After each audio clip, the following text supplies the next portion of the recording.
Hello class, welcome back बच्चों। लो प्यारे बच्चों, स्टार्ट कर रहे हैं नया लेक्चर।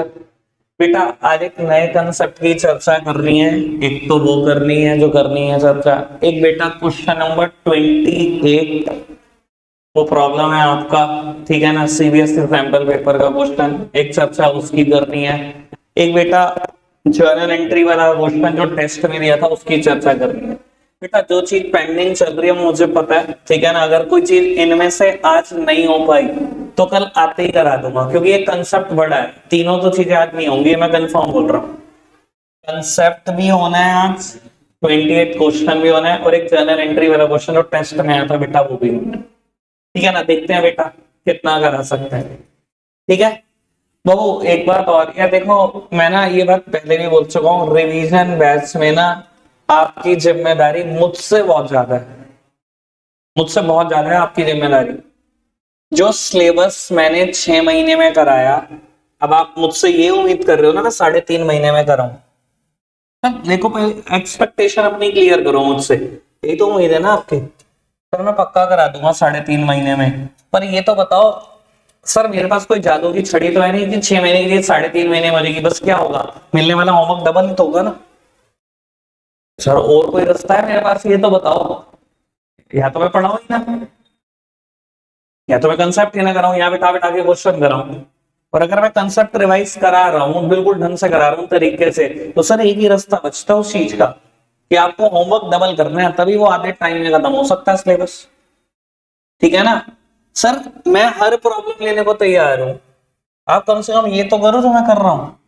और मैंने तो कुछ क्वेश्चन के नाम पे ये क्वेश्चन होमवर्क दिया, आप एक भी नहीं करके लाए, एक छुट्टी भी थी बीच में। अब मेरे को ये पता नहीं सैंपल पेपर्स कितनों ने शुरू करा, एक आदमी तो किया होगा। सैंपल पेपर कितनों ने शुरू कर दिया एग्जाम आइडिया? भाई धन्यवाद। एक बार मैं तेरे को बात बोल दूं, मैं फिर यहाँ से किसी का नाम लूंगा अच्छा नहीं होगा। एक तो जो जिसका नाम ले रहा है वो ना यूपी बोर्ड के सैंपल पेपर बनाते थे, 2 साल से सीबीएसई में एंट्री लिया है। मेरे पास ना हजारों सैंपल पेपर हर साल स्पेसिमेन के तौर पे गिफ्ट आते हैं उनके, मैं कभी भी नहीं लगवाता। जो मैंने लगवाई है वो कर लो, बस मैं जो तुम्हारे लिए कर सकता था वो मैंने बता दिया, दो जने मिलके एक ले लो। वो करियो भी मत सैंपल पेपर, उसमें इतनी गलतियां तो खुद परेशान हो जाएगा थोड़े दिन के बाद। चलो खैर बाबू, कंसेप्ट शुरू करते हैं, सब आराम से समझेंगे, सब मेरी तरफ देखें बेटा। कल अरे यार एक सेकेंड, कंसेप्ट का नाम है इंटरेस्ट ऑन ड्राइंग्स बेटा, बस अब बिल्कुल छोड़। कंसेप्ट का नाम है इंटरेस्ट ऑन ड्राइंग्स बेटा। अभी मैं चर्चा सैलरी कमीशन पे कर चुका हूँ, इंटरेस्ट ऑन कैपिटल पे कर चुका हूँ, इंटरेस्ट ऑन ड्राइंग्स पे चर्चा करेंगे। ठीक है जी, इसके बाद बेटा 3 से 4 कंसेप्ट बचते हैं जो मोस्ट इंपॉर्टेंट है, जहां से चैप्टर बेटा मेरा मानना है ऐसा, जहां से सीबीएसई बोर्ड में क्वेश्चन आएगा। Cost adjustment most important, guarantee most important. ये जो बातें हुई हैं ये तो अभी तक तो बेटा चटरा पटरा बातें हुई हैं। ठीक है जी बेटा, इंटरेस्ट ऑन ड्राइंग्स पे बात करेंगे, ठीक है ना जी। टाइम पर बात ना करते हुए बेटा ऐसे डिस्प्ले करेंगे, थोड़ा सा यहीं से समझने की कोशिश करेंगे बेटा। इंटरेस्ट ऑन ड्राइंग्स के मैंने 2 पार्ट कर दिए मैंने। Date of drawings is not given in the question बेटा। क्वेश्चन है ना, ड्राइंग्स की डेट नहीं बताई कि पार्टनर ने ड्राइंग्स कब करी, और मुझसे उम्मीद कर रहा है कि मैं इंटरेस्ट ऑन ड्राइंग्स निकालू। और एक रास्ता ये हो सकता है बेटा, when the date of drawings is given in the question. तो 2 रास्ते हैं, या तो बेटा ड्राइंग्स की डेट गिवन है तो बेटा मुझे ये वाला पोर्शन पढ़ना है, और नहीं गिवन तो बेटा ये वाला पोर्शन पढ़ना है बेटा। अगर डेट ऑफ ड्राइंग्स गिवन नहीं है तो हमेशा आपकी आंखें ढूंढनी चाहिए कि रेट के आगे पर एनम लिखा है या नहीं लिखा। सर ऐसा हो सकता है when the rate of drawings is given on per annum basis, और ऐसा भी हो सकता है बेटा rate of drawings is not given on per annum basis. ठीक है ना, तो वो अगर ड्राइंग्स की डेट क्वेश्चन में नहीं है तो हमेशा रेट पे नजर होनी चाहिए। मान लो रेट दिया हुआ 12% इंटरेस्ट ऑन ड्राइंग्स, तो ये जरूर देख लेना 12% के आगे पर एनम लिखा है या नहीं लिखा, हमेशा देख लेना। लॉजिक है, मैं इसकी चर्चा कर देता हूं। तो क्वेश्चन ने मुझे कह दिया कैलकुलेट इंटरेस्ट ऑन ड्राइंग्स, और क्वेश्चन ने बेटा मुझे ड्राइंग्स दे दी, कुछ भी समझ लो। लेट्स सपोज कहता हूं बेटा 1 लाख रुपए, और बेटा बोल दिया पहली situation rate is 10% per annum and second situation rate is 10%। फिर इट इज 10%। ठीक है ना, ये दो बातें करती। बाबू आप समझते हो इन दोनों में डिफरेंस क्या होता है? समझते हो बेटा? ये जो रेट गिवन होता है ना, जहां पर एनम नहीं गिवन होता, it is already time adjusted. ये जो रेट होता है ना, इसको मतलब मैं अपनी भाषा में होता हूं, it is the effective rate. Effective rate है बेटा ये ना, टाइम एडजस्ट करके उन्होंने दिया है। ठीक है ना, टाइम एडजस्टमेंट से मेरा मतलब पता है क्या है? मैं आपको थोड़ा सा आइडिया दे दूं मेरा मतलब क्या है। बाबू ऐसा था, मान लो ऐसा हुआ होगा रियल लाइफ सिचुएशन में कि ना जो रेट होगा ना वो 15% पर एनम होगा। ठीक है, और जो ड्राइंग्स हुई होगी ना वो 4 महीने के बाद हुई होगी। ठीक है ना, यानी कि अप्रैल मंथ, मई मंथ, जून मंथ, जुलाई मंथ, ये निकल गया होगा। ड्राइंग्स करी होगी आपने 1 अगस्त को। देखो अगर आप 1 अगस्त को ड्राइंग्स करो, रेट ऑफ 15% पर एनम, मैं ड्राइंग्स की अभी वैल्यू नहीं बता रहा। ठीक है ना, अगर मैं 15% ब्याज देनी हो और बेटा 8 महीने की ब्याज देनी हो, तो बेटा क्या ये रेट कैलकुलेट होकर 10% ही आ रहा है? क्या ये रेट कैलकुलेट होकर 10% ही आ रहा है? बेटा जब भी ये रेट दिया होता है ना ऐसे 10% और कहीं पे भी पर एनम नहीं दिया होता, ये रेट जो होता है ना ये टाइम एडजस्ट कर चुका होता है। कायदे से रेट कितना था? 15% पर एनम था। 15% साल का ब्याज था, लेकिन बेटा 8 महीने की ही ड्राइंग्स हुई, तो बेटा इसने ना आपको टाइम एडजस्ट करके रेट दे दिया सीधा 10% की। 10% ब्याज लगा देना। जो 10% है ना बेटा, अगर पर एनम नहीं लिखा, that means it is a effective rate. इसमें टाइम उसने खुद ही एडजस्ट कर दिया, आपको कुछ नहीं सोचना और कुछ नहीं समझना। यानी कि बेटा ये एक ऐसा रेट होता है जिसको डायरेक्टली लगाया जा सकता है। अगर क्वेश्चन में डेट ऑफ ड्राइंग्स नहीं है और रेट है 10%, मतलब आगे पर एनम नहीं लिखा हुआ, तो इसमें समझ लेना टाइम उसने एडजस्ट करके दिया खुद ब खुद। सीधा रेट लगाओ, आपने सीधा रेट लगाया 1 लाख का 10% ब्याज आ गई 10,000, बस ठीक है, हो गया क्वेश्चन खत्म। समझ में 10% का मतलब क्या? और बेटा अगर रेट दिया हुआ 10% पर एनम, मतलब साल की ब्याज है 10%, और डेट ऑफ ड्राइंग्स पता नहीं है। ये पता है कि पार्टनर ने 1 लाख रुपए निकाले, पर ये नहीं पता किस डेट को निकाले, और क्वेश्चन कहता है साल की ब्याज 10% है। तो बेटा ये प्रिजम्पशन चली आ रही है, प्रथा चली आ रही है कि जब भी बेटा rate of drawings per annum basis पर होता है और डेट ऑफ ड्राइंग्स क्वेश्चन में मिसिंग होती है, तो हमेशा हम 6 महीने का ब्याज देते हैं, ये मानते हुए कि साल के बिल्कुल मिडल में कहीं ड्राइंग्स हुई होगी, 30 सितंबर के दिन हुई होगी, तो 6 महीने का ब्याज दे दो। समझ में आई बेटा बात? बाबू there is a difference between assumption and presumption. मैं टर्म बोल रहा हूं प्रिजम्पशन। प्रिजम्पशन मतलब प्रथा चली आ रही है। ऐसी कोई अजम्पशन मत लेना कि क्वेश्चन की हवा निकल जाए। ऐसी कोई भी अजम्पशन मत लेना कि क्वेश्चन की हवा निकाल दो। आप कह दो नहीं नहीं मैं तो अजम्पशन लूंगा, फिर ड्राइंग्स करिए आपने बिल्कुल लास्ट डेट पे की है, सर जैसे ही आप ऐसी अजम्पशन लोगे क्वेश्चन की हवा निकल जाएगी, फिर तो कोई ब्याज ही नहीं बैठेगी। तो ऐसी कोई अजम्पशन नहीं लेना बेटा, ये प्रिजम्पशन ले रहा हूं मैं, अजम्पशन नहीं ले रहा हूं। ये प्रथा चली आ रही है कि हम मानते हैं बेटा अगर क्वेश्चन में यही नहीं बताया कि ड्राइंग्स हुई किस डेट को है, पर ये पता है ड्राइंग्स हुई है और ब्याज सालाना पता है, 10% पर एनम पता है, तो बेटा मान लेना कि आपको 6 महीने का ब्याज देना। कोई दिक्कत तो नहीं? समझ में आ रही है बेटा बात? बहुत मैंने ना ये वर्ड क्लियर करने की कोशिश करी, मुझे बताओ कितनों को समझ में आया कि ये टाइम एडजस्टेड होता है ऑलरेडी। ये समझ में आया तुम्हें कि टाइम एडजस्टेड होता है? समझ में नहीं समझ में आया? समझ में आया टाइम एडजस्टेड होता है बेटा अगर पर एनम ना लिखा हो। ठीक है ना, it is the effective rate. Effective rate को डायरेक्टली लगाते हैं और खत्म हो जाती है कहानी। ठीक है, बढ़ाए बात को आगे। बाबू ये तो कहानी तब थी जब डेट ऑफ ड्राइंग्स क्वेश्चन में गिवन नहीं था। अगर sir date of drawings given हो क्वेश्चन में तो क्या? सर तो भी 2 ही मुद्दे हैं, ये बहुत आराम से सुनना बेटा। दूसरा मुद्दा बहुत खतरनाक होगा बेटा, रेगुलर ड्राइंग्स और इररेगुलर ड्राइंग्स।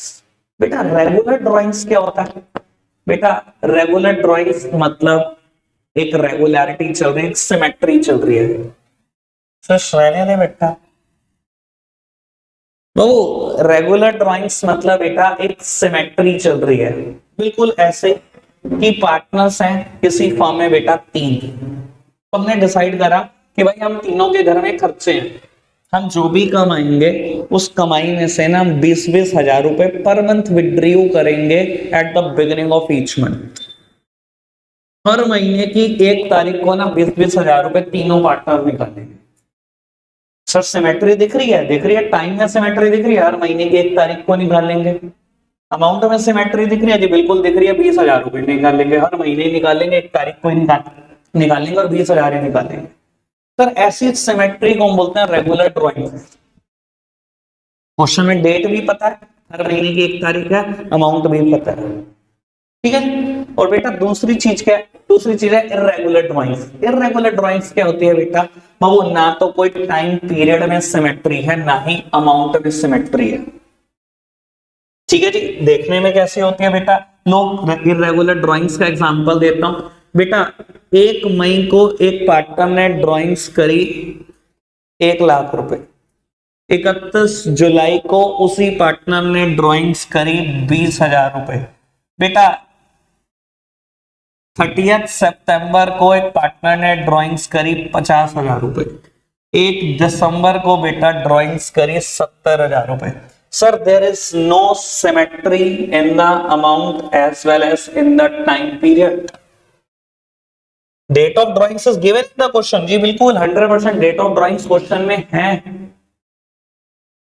क्या बेटा लेकिन कोई सिमेट्री है, सिमेट्री नहीं है, ना अमाउंट में ना बेटा डेट में। तो बेटा ऐसी ड्राइंग्स को मैं बोलता हूं इर्रेगुलर ड्राइंग्स। और इर्रेगुलर ड्राइंग्स में ब्याज निकालना सबसे आसान होता है, कोई मुश्किल काम नहीं है। सर अगर ब्याज देनी है दे दो ब्याज। बेटा 1 लाख की ड्राइंग्स करी, मान लो रेट ऑफ ड्राइंग्स है बेटा 10%, अच्छा ब्याज देनी है कितने महीने की, बस अप्रैल का महीना नहीं आया, 11 महीने की ब्याज। बेटा 20 हजार रुपए फिर ब्याज देनी है 10%, बेटा 4 महीने निकल गए 31 जुलाई तक, 8 महीने की ब्याज और दे दो। 50 हजार रुपए ब्याज देनी है बेटा 10%, 6 महीने निकल गए, 6 महीने की ब्याज और दे दो। बेटा 70 हजार रुपए ब्याज देनी है 10%, 4 महीने की ब्याज और दे दो। सर निकल के ड्राइंग। इसमें इंटरेस्ट निकालने में क्या दिक्कत है। इर्रेगुलर ड्राइंग्स का कोई खासा फॉर्मूला ही नहीं है भाई। Drawings multiplied by the rate upon 100 divided by the time period upon 12। मैंने कुछ नहीं किया, मैं लिखवाना चाहूं फॉर्मूला लिखवा दूं, पर करा क्या मैंने, ये तो आप भी कर लेते, ठीक है ना जी। समझ में आती है बेटा बात, अभी तक कोई दिक्कत तो नहीं। अगर बेटा ड्राइंग्स की डेट गिवन नहीं है तो दो मुद्दे हो सकते हैं, रेट पर एनम है तो 6 महीने की ब्याज, पर एनम नहीं है तो वो इफेक्टिव रेट है, सीधा लगाओ आंसर। अगर डेट ऑफ ड्राइंग्स क्वेश्चन में गिवन है तो भी दो मुद्दे हो सकते हैं, इर्रेगुलर और रेगुलर ड्राइंग्स। इर्रेगुलर ड्राइंग्स है, सिंपल सा फॉर्मूला है, रेगुलर ड्राइंग्स पेचीदा मुद्दा है, मैंने पहले ही कहा है, दूसरा मुद्दा थोड़ा पेचीदा है, उसे आराम से झेलना है, ठीक है बाबू। रेगुलर ड्राइंग्स पे चर्चा करूंगा, सिर्फ फॉर्मूला दिखा रहा हूं जो मैंने आपको लिखवाया हुआ है। Total drawings multiplied by rate upon 100 multiplied bye 80 upon 12। 80 है बेटा एवरेज टाइम, ठीक है। और बेटा मैं आपको बता देता हूं, यकीन मानना मैं इसके लिए आपको एक टेबल बनवाने वाला हूं, जैसे बाकी सब टीचर बनाते हैं, पर बेटा वो मतलब हम क्या करेंगे बेटा, उसे रटेंगे नहीं, मैं उसे डराइव करना सिखाऊंगा, ठीक है ना। ज्यादातर टीचर की कहानी है बेटा, उसको रटवाया जाता है। सर रटवाया जाएगा, मैं ये भी बता देता हूं, मैं आपको फंसा के दिखा दूंगा 1 सेकंड से पहले, सिर्फ 1 सेकंड से पहले, ठीक है ना जी। पेपर में नहीं फंसना तो बेटा रटना नहीं, उसे भी डिराइव कर लेना, ठीक है। चलो जी बेटा, बस उसे डिराइव करेंगे और फिर वो क्वेश्चन देख लेते हैं जो आपको मैंने होमवर्क दिया था 28। सर सामने देखते चलना, स्पेशली वो बच्चे जिन्होंने कभी मुझसे पहले ये टेबल नहीं पढ़ी। बाबू एक काम आएगी, या मैं ये चीज फाड़ देता हूं।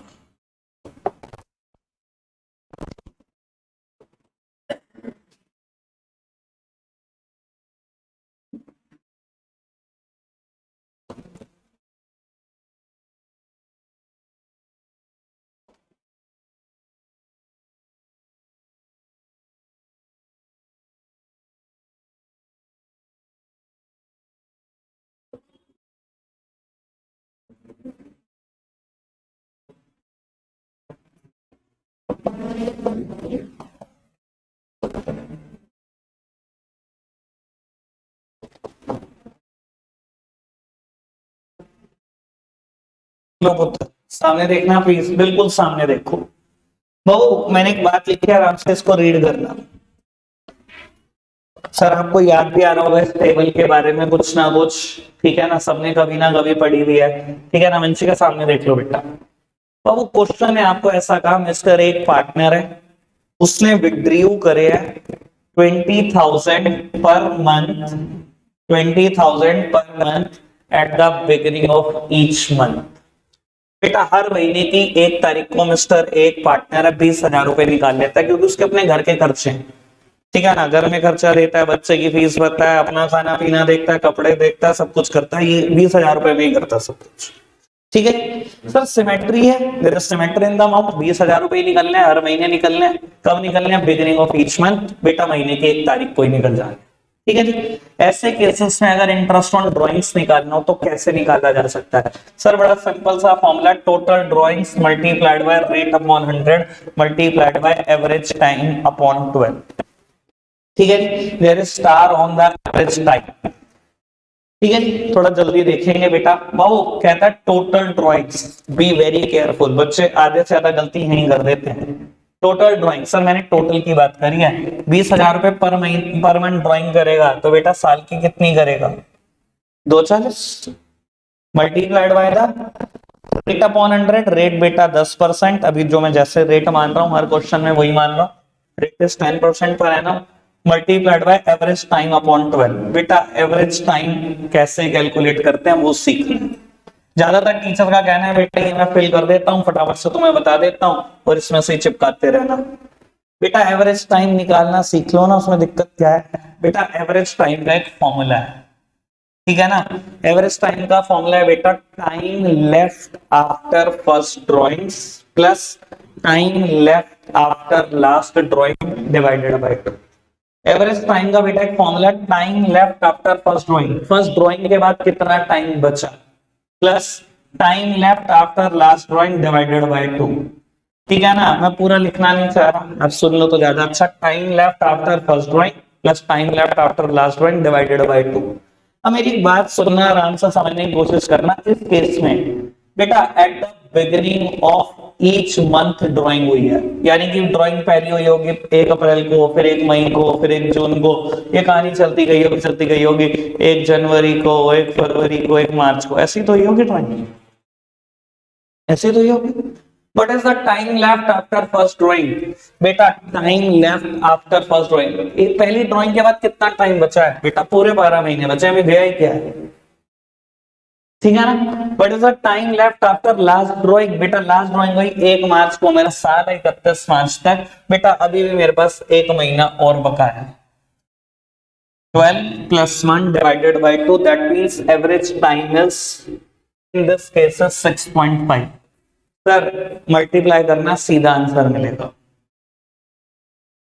ठीक है जी, कोई दिक्कत तो नहीं बेटा। अच्छा केस ये हो, ए withdraw 20,000 per month at the middle of each month, at the middle of each month, तो क्या sir formula remains the same. Total drawings कितनी करी? सर हर महीने के मिड में करी, 15 अप्रैल, 15 मई, 15 जून, 15 जुलाई, कहानी मतलब 15 मार्च तक आ गई। सर टोटल ड्राइंग करी तो टोटल 12 बार ही है, 240 total drawings multiplied by the rate same. Average time निकालना वो निकालेंगे बेटा, वो डिवाइडेड बाय 12 सेम। सर कैसे निकालते हैं एवरेज टाइम? सबको पता लग गया, time left after first drawing plus time left after last drawing divided by 2, यानी कि बेटा ये 15 अप्रैल, 15 मई, 15 जून ऐसी तो होगी ना at the middle of each month. पहली ड्राइंग्स के बाद टाइम कितना बचा? सर 15 दिन ही तो बीत रहे हैं, तो बाबू टाइम बचा कितना? 11.5 महीने, ठीक है जी। Sir time left after last drawing के बाद कितना टाइम बचा? अभी भी आधा महीना बचा, divided by 2, 12 divided by 2, it is 6 months. Answer आपके सामने होगा, ठीक है जी बेटा। Third one, at the end of each month, अगर ये क्वेश्चन कह दे ऐसे, कह दे at the end of each month drawing करी, यानी कि बेटा 30 अप्रैल, 31 मई, 30 जून, 31 जुलाई, 31 अगस्त, ये कहानी चल रही है बेटा 31 मार्च तक। What is the total drawing तो 12 बार ही करी, 240 multiplied by rate multiplied by average time upon 12। Sir average time कैसे निकलेगा इस केस में? बेटा फॉर्मूला सेम है बेटा। अगर ये मैंने 30 तारीख को करी है, महीने के आखिरी डेट पर करी है, 31 जनवरी, 28 फरवरी, 31 मार्च, what is the time left after first drawing? बेटा time left is 11 month. What is the time left after last drawing? बेटा लास्ट ड्राइंग 31 मार्च को, ये कोई टाइम बचा है क्या? बेटा कोई टाइम नहीं बचा। Divided by 2, that means average time is 5.5। कोई दिक्कत तो नहीं?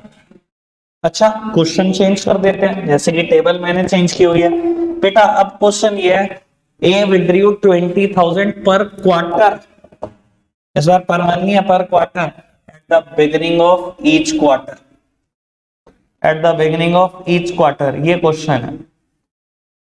अब क्या सर? कुछ नहीं बदला बेटा। Total formula remains the same. Total drawings कितनी बेटा इस बार? 240 नहीं 80,000। 20,000 पर क्वार्टर ड्राइंग करता है, तो बेटा कितनी बार करी होगी? 4 बार। ठीक है, multiplied by the rate, multiplied by the average time upon 12। Sir average time निकालना है। सर कोई दिक्कत नहीं, निकालते हैं। एवरेज टाइम में भी कुछ नहीं बिगड़ा बेटा। क्वार्टर मतलब ग्रुप ऑफ 3 मंथ्स, यानी कि बेटा स्टार्ट होता है 1 अप्रैल से लेकर पहला क्वार्टर 30 जून तक बेटा। दूसरा 1 जुलाई से लेकर 30 सितंबर तक।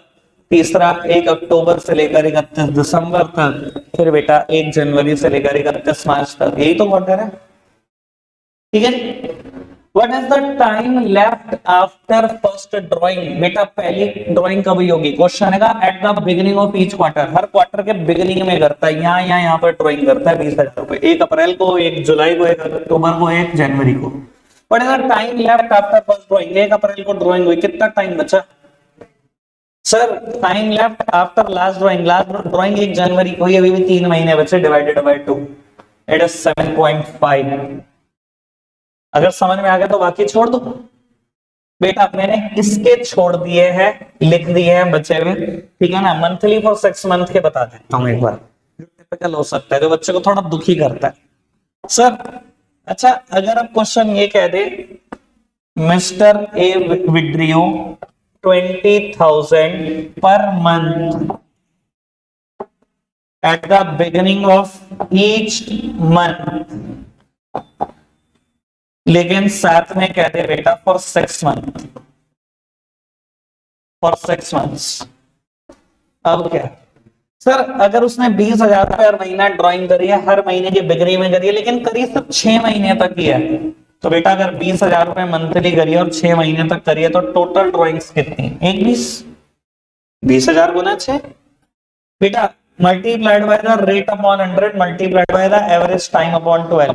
Sir what is the time left after first drawing? Sir सुन लो, हर महीने के बिगिनिंग में ड्राइंग करी है, हर महीने के,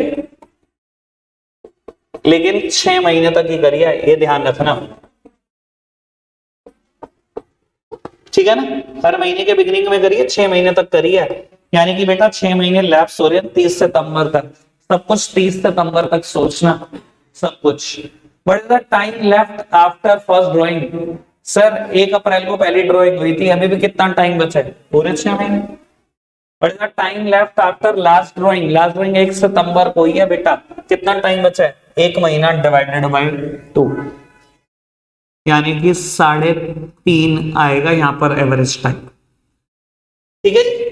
और बेटा अगर ये कह दे mister A withdrew 20,000 per month at the middle of each month for 6 month, तो सर 6 महीने तक तो ड्राइंग करिए, टोटल ड्राइंग तो 1,20,000 ही है, रेट भी सेम है, एवरेज टाइम नहीं तो पंगा है। यानी कि ड्राइंग्स कब कब करी होगा? At the middle of the each month करी है, तो बेटा 15 तारीख को करी है हर महीने की। What is the time left after first drawing? Sir अभी भी 5.5 महीने बचते हैं। What is the time left after last drawing? अभी भी आधा महीना बचता है, डिवाइडेड बाय 2, कुछ और नहीं बेटा, 3 महीने आ जाए। और बेटा ये at the end of each month हो तो सर 30 अप्रैल, 31 मई, 30 जून, 31 जुलाई, 31 अगस्त, 30 सितंबर। Sir time left after first drawing अगर ये 30 अप्रैल लिखा हुआ हो तो सर 5 ही महीने बचते हैं, और ये खुद 30 सितंबर लिखा हो तो सर कोई टाइम नहीं बचता, divided by 2। 5 plus 0 divided by 2, it is 2.5. Sir table तैयार है और ये टेबल हर किताब में छपी हुई है जिसको टीचर लिखवा देता है, बेटा बस ये एवरेज टाइम है, ये कर लेना, बस बच्चा कुछ हो जाता है, कहां से उसे खुद नहीं पता। सर लेकिन हम आपको एक बात बता देता हूं, मैं गलती से भी ये कह नहीं सकता कि यही टेबल और कंफर्म पेपर में आएगी अगर रेगुलर ड्राइंग्स हुई। लास्ट टाइम सीबीएसई ने एक सैंपल पेपर प्रिंट करा, मेरा दिल खुश कर दिया, ठीक है ना सर। हर टीचर तैयार करता है बच्चे को इन 9 चीजों के लिए, रेगुलर ड्राइंग्स में हर टीचर तैयार करता है। मैं अपने बच्चे को हमेशा बोलता हूं तुमने ये भी नहीं रटना, एवरेज टाइम पेपर में तुम 1 सेकंड में निकाल सकते हो, चाहे 1 मार्क का क्वेश्चन हो वही निकाल के देख लेना। मैं ये भी मना कर देता हूँ इसको भी मत रट के जाना, ठीक है ना। कोई एवरेज टाइम निकालना कोई टास्क नहीं है, 1 मिनट में वही निकाल दोगे जब भी क्वेश्चन में आएगा। सीबीएसई ने लास्ट ईयर एक क्वेश्चन प्रिंट करा और दिल खुश कर दिया, mister A withdrew 20,000 per month eight the beginning of each month for 9 months। Sir 9 month कहां है इस टेबल में, क्या होगा? देखे आओगे ना, 1 नंबर में 1, 3 में 3, देखे आओगे ना, हाथ जोड़ के देके आओगे, बता दो एवरेज टाइम कोई भी निकाल कर। टीचर कराते नहीं, हमारे शहर में एक टीचर नहीं कराता एवरेज टाइम निकालना, इकलौता कराता हूँ मैं सर। और खाली 9 मंथ की बात नहीं है, मैं क्यों कहूं कि 9 मंथ आएगा, फॉर 7 मंथ आ गया आप कर लो, करोगे क्या? फॉर 8 मंथ आ गया कर लोगे, करोगे क्या? अगर कोई आपको 9 मंथ के लिए भी तैयार कर रहा हो तो सर ये खुद निकालना सीखो। हाथ तो पकड़ा सकता है कोई भी बेटा, ठीक है ना जी, साथ साथ चल के पेपर नहीं दे सकता आपके, ठीक है जी, समझ में आती है बेटा बात? तो बाबू देखो बड़ी सिंपल सी बात, जितनी मैंने कर दी है मैं उसकी चर्चा कर देता हूं। अगर क्वेश्चन में ड्राइंग्स की डेट गिवन नहीं है तो भी 2 कहानियां, और अगर ड्राइंग्स की डेट गिवन है तो भी 2 कहानियां। ड्राइंग्स की डेट है तो 2 बातें, रेगुलर और इरेगुलर ड्राइंग्स। रेगुलर ड्राइंग्स अभी सीख लिया, इरेगुलर में क्या करना होता है बेटा, simple formula, drawings multiplied by the rate divided multiplied by the time period, और कुछ नहीं करना, ठीक है। और अगर बेटा डेट ऑफ ड्राइंग्स क्वेश्चन में गिवन नहीं है सर तो भी 2 कहानियां। रेट अच्छे से आंखें खोल के देख लेना, पर एनम है तो बेटा पूरे साल का ब्याज नहीं देना, प्रिजम्पशन है 6 महीने का ब्याज देना है, क्योंकि मुझे ड्राइंग्स की डेट पता नहीं, मैं मानता हूं बिल्कुल middle of the year drawings हुई होगी। और अगर बेटा रेट पर एनम है ही नहीं, इफेक्टिव रेट है सर, वो टाइम पीरियड पहले ही एडजस्ट उसमें हो चुका, उसमें आपको 6 महीने कुछ नहीं करना, उसने रेट जान के आपको टाइम एडजस्ट करके दिया हुआ है। और अगर टाइम एडजस्ट करके रेट दिया हुआ है तो सीधा मल्टीप्लाई करो, आंसर आपके सामने होगा। समझ में आती है बेटा बात इतनी पक्का से? बाबू अब एक क्वेश्चन करना है मेरे को, ठीक है ना, क्वेश्चन नंबर 28, कोशिश करेंगे पूरा का पूरा कर दें जितना भी टाइम बचता। अगर 1 सेकंड को, सबसे पहली बात इंटरेस्ट ऑन ड्राइंग्स के ऊपर क्वेश्चन है 37 से लेकर 50 तक, ठीक है ना, 14 क्वेश्चन 14 ही मिनट के, ये बिल्कुल भी टिपिकल नहीं है एक भी क्वेश्चन। कल 100% ऑफ द क्वेश्चन अटेम्प्टेड होने चाहिए, प्रॉब्लम जितनी मर्जी लो मुझे कोई दिक्कत नहीं है। एक तो तुम्हारे मुंह ऐसे बन जाते हैं, जिस दिन कह दो होमवर्क है थोड़ा सा, इतने में क्वेश्चन 28 अकेला होता है, जितने में ड्राइंग्स के सारे क्वेश्चन हो जाते हैं, कसम से बोल रहा हूँ बात। चलो जी मेरी तरफ देखना, तैयारी कर रही है, चलो बाबू फटाफट से क्वेश्चन 28 पढ़ो भाई, आज चाहे आपने कर लिया पढ़ लो, कुछ नहीं होता, कभी कभी कुछ सीखने को मिल जाता है किसी क्वेश्चन से। बाबू पढ़ना, ए और बी पार्टनर है 3:2 में, and the firm maintain fluctuating capital. Sir जब तक मैंने नहीं बताया फ्लक्चुएटिंग कैपिटल लिखी हुई या फिक्स्ड, मैं सिर्फ यही पढ़ूंगा कि कैपिटल है। कहता है capital account and the balance of the same on the 31st of March 20 amounted to ₹160 and 140 for A and B respectively. Sir 31 March के दिन कैपिटल है, यानी कि साल के आखिरी दिन की कैपिटल है, यानी कि क्लोजिंग कैपिटल है। Sir interest on capital is also levied on the opening capital. हमेशा इंटरेस्ट ऑन कैपिटल बेटा ओपनिंग कैपिटल पे देते हैं, ना कि कभी क्लोजिंग पर देते हैं। उस दिन लॉजिक भी बताया था कि क्यों ओपनिंग पर देते हैं, परसों जो भी आया था सबको पता है बेटा, ठीक है ना, व्यास को छोड़ के, ठीक है जी। कहता है there drawings during the year were 30,000 ईच। बेटा ड्रॉइंग्स कितनी है? 30,000 रुपए दोनों ने अलग अलग ईच दोनों ने कर रखी है। पार्टनरशिप डीड के हिसाब से इंटरेस्ट ऑन कैपिटल कितना देना है? 10% per annum on the opening capital has been provided to them. बेटा आराम से पढ़ लो एक बार प्लीज ये बात ढंग से। As per the partnership deed interest on capital 10% per annum on the opening capitals had been provided to them. मुझे लगता है यार अकाउंट्स में ना, मैं और हमेशा बोलता हूँ, कोई पहली बात नहीं बोल रहा हूँ, बात अकाउंट्स करने के लिए ना सबसे पहले अंग्रेजी ठीक होनी चाहिए आदमी की। हमेशा बोलता हूँ ना, मैथ्स और अकाउंट्स करने के लिए सबसे पहले अंग्रेजी ठीक होनी चाहिए। मुझे बताया इस लाइन का मतलब क्या है? अनिकेत कह रहा बस फिर तो रहने दो। बेटा कहता है interest on capital at the rate 10% per annum on the opening capital had been provided to them. 10% interest on capital दे चुके हैं, तब दे चुके हैं। ठीक है ना जी, आगे बढ़ो। सर ये पढ़ लो अगर हैड बीन का कुछ मतलब तुम्हें पता हो। ठीक है ना जी, कभी पढ़े हो कोई आपने परफेक्ट टेंस, कभी जिंदगी में पढ़ाए हो पास्ट परफेक्ट टेंस, ये कुछ कहानी वैसी सी है। ठीक है जी, मतलब मैं इंग्लिश में नहीं आना चाहता, ठीक है ना, पर भाई मतलब इसका रोल है। ठीक है ना, चलो मैं कहता हूँ हैड बीन को छोड़ भी दो यार, ये समझ में आता है तुम्हें। थर्ड फॉर्म लिखे पहली बात तो हैज हैव हैड के साथ थर्ड फॉर्म आएगी। प्रोवाइडेड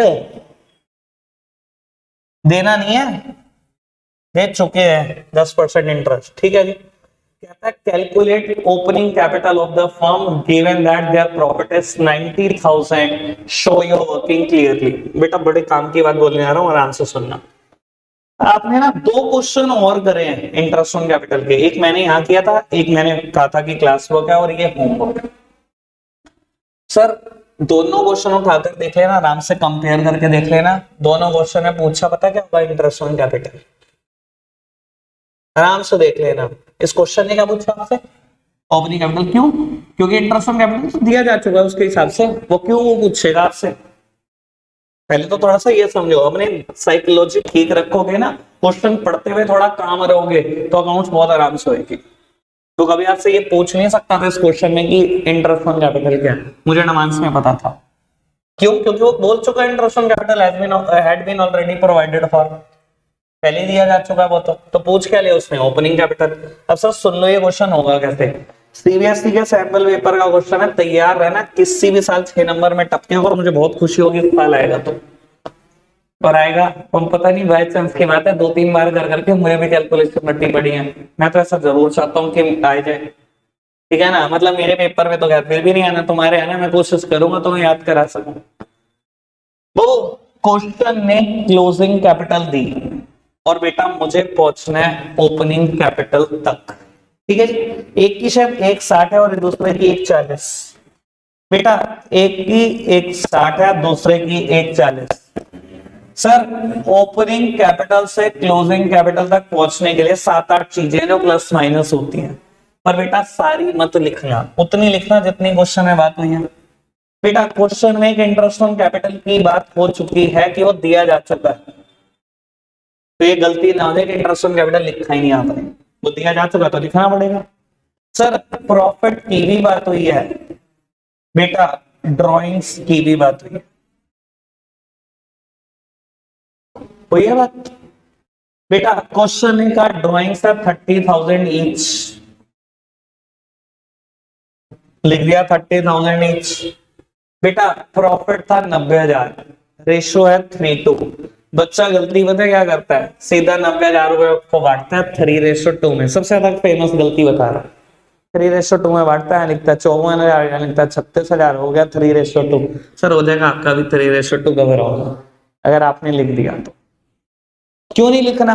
बेटा आराम से सुन लो बाबू, यहां कौन सा प्रॉफिट आता है पहले ये समझो। बेटा यहाँ वो प्रॉफिट आता है जो हम एप्रोप्रिएट करते हैं बिल्कुल आखिरी में, P&L एप्रोप्रिएशन अकाउंट, वो प्रॉफिट आता है। और बेटा वो 90,000 नहीं है प्रॉफिट, नेट प्रॉफिट 90,000 रुपए। ठीक है ना जी। और अगर नेट प्रॉफिट 90,000 है तो मैंने P&L एप्रोप्रिएशन ऐसे ही तो शुरू किया होगा, bye P&L account 90,000, bye P&L account 90,000। यहां पर बेटा इंटरेस्ट ऑन कैपिटल देना भी तो है, और बेटा जो प्रॉफिट बचेगा इसके बाद वो आता है यहाँ पर। तो सर दो इंटरेस्ट ऑन कैपिटल, मैं आपको समस्या बता दूं इस क्वेश्चन की। सर मैं इंटरेस्ट ऑन कैपिटल निकाल लूंगा 90,000 माइनस इंटरेस्ट ऑन कैपिटल, जो प्रॉफिट आएगा वो बटेगा। पर मेरे लिए समस्या तो समझो, इंटरेस्ट ऑन कैपिटल निकाल लूं कैसे? Interest on capital is always calculated on the opening capital, और यही तो क्वेश्चन में मांगी है, ये तो पता नहीं है। तो घूम फिर के इतना बड़ा रायता होने वाला आप सोच भी नहीं सकते। Sir assume it to be X and Y, पर अगर इसको एक्स और वाई एज्यूम कर लिया तो 10-10% ओपनिंग कैपिटल पे ब्याज है। सर ओपनिंग कैपिटल पे ब्याज 10-10% है, तो आपको पता ही होगा 10-10% इसका 10-10 क्या आएगा, लिख दिया। सर ये रही opening interest on capital A का, ये रहा बी का, लिख दिया। सर अब बचा हुआ प्रॉफिट कितना? सर अगर ये मन में सोचो ये 5,000 है, ये 5,000 है मान लो, तो प्रॉफिट कितना बचा होगा? 90 में से 5 ये गए, 5 ये गए, 80 बचा होगा ना। तो सर अब वही मन में सोचना पड़ेगा, 90,000 में से एक का भी इंटरेस्ट ऑन कैपिटल गया, दूसरे का भी इंटरेस्ट ऑन कैपिटल गया, उसका 3/5 शेयर है एक्स का। 90 में से दूसरे का भी गया भाई,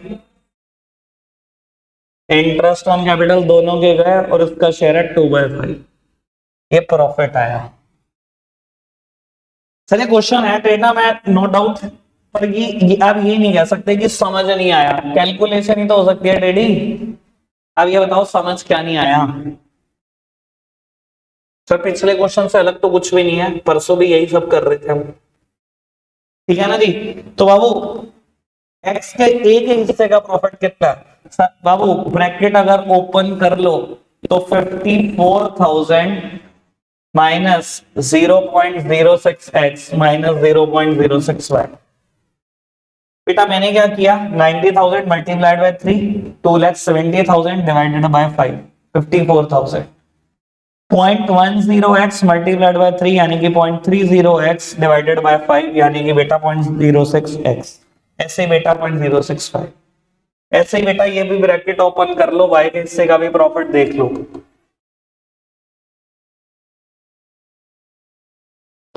बाबू यहां से बनेगी एक इक्वेशन, यहां से बनेगी दूसरी इक्वेशन, सॉल्व होंगी तो आंसर है, ठीक है जी। मैं कोशिश करता हूं बेटा आपके लिए अभी खत्म कर देता हूं यहीं पर ही सब कुछ करके, थोड़ा स्पीडी कर दूंगा मैं।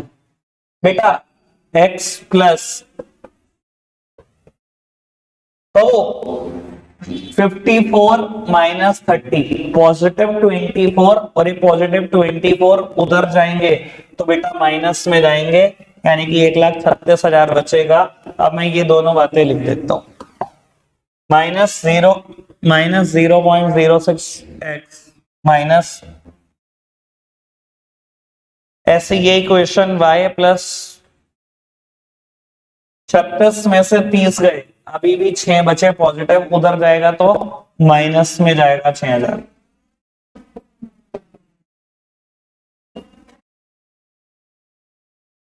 सर दो इक्वेशन आ रही है, फटाफट से सॉल्व करते हैं।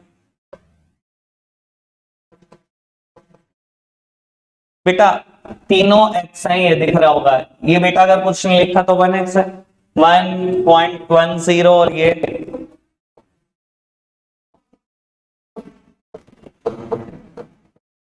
ऐसे ही इसको सॉल्व कर लो। बेटा x वाला पोर्शन में पहले लिख देता हूं,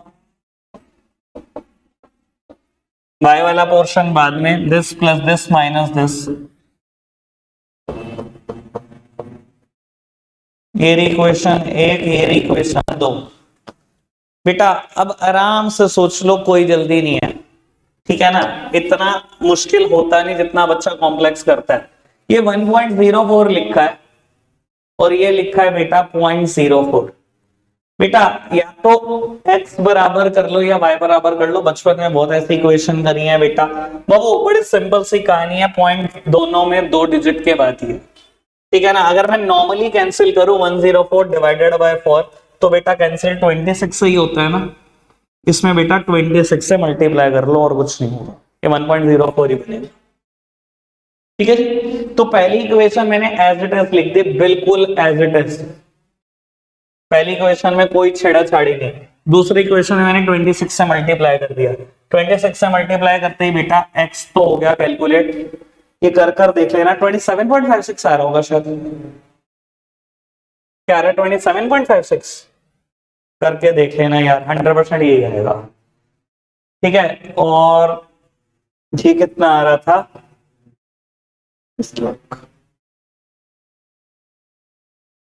3484000 है ना बाबू, इससे ये कैंसिल हो गया, ये आएगा 27.50y इज इक्वल्स टू 36,20,000, 36,20,000। बेटा यहां से y की वैल्यू कैलकुलेट हो जाएगी, और y कैलकुलेट होने का मतलब है b की ओपनिंग कैपिटल कैलकुलेट होना, ऐसा कुछ आएगा 136,181 कुछ करके 131,636। सर एक की वैल्यू आ गई, दूसरे की भी निकल जाएगी, होगा तो ऐसे ही, और कोई रास्ता नहीं है इसका, ठीक है जी बाबू। कल 37 से लेकर 50 तक इंटरेस्ट ऑन ड्राइंग्स वाले सारे क्वेश्चन एक बार खुद करके प्रॉब्लम हम देखेंगे। आज के लिए इतना ही रखेंगे प्यारे बच्चों, बाय।